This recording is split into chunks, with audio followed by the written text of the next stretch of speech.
The corruption case against former President Jacob Zuma and French arms company Thales Group has been postponed to the 9th of September. Zuma's doctors are to submit his medical report by the 20th of August.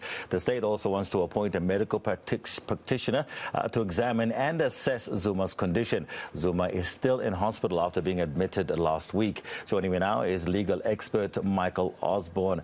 Michael, very good morning. Thank you so much for speaking with us this morning.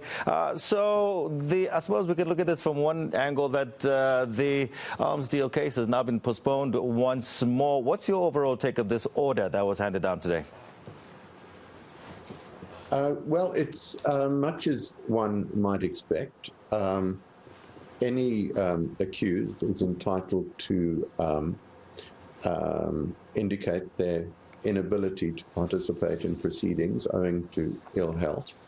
And the order was exactly as one would expect. Mr. Mpofu will no doubt be submitting a medical report designed to justify the need for a postponement. And what we've heard, as I understand, is that the state will then have the opportunity to examine the report, respond to the report, and it would appear by seeking to appoint its own expert, having that medical expert also examine Mr.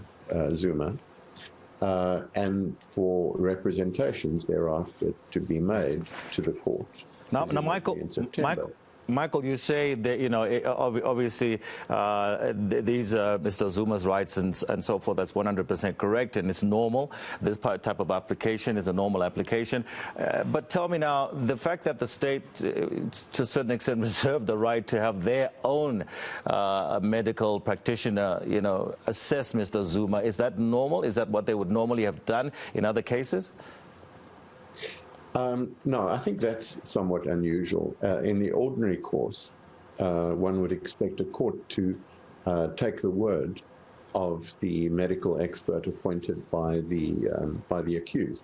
So this is a little unusual, and what it seems to indicate is a certain amount of skepticism on the part of the state, which may seek to argue that this is just another in a series of delaying tactics designed to avoid the commencement of the trial, or I should say to postpone the commencement of the trial, perhaps indefinitely.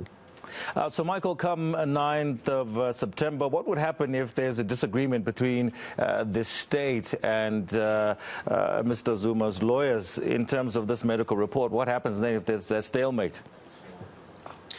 Well, that would be a stalemate to be adjudicated by the court, and the court would need to look at both sets of reports,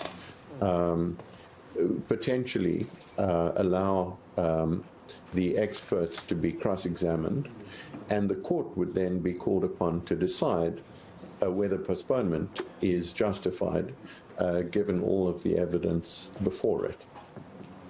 Michael Osborne, thank you so much for speaking with us this morning on all angles, getting his opinion on what transpired a little bit earlier on in Pietermaritzburg.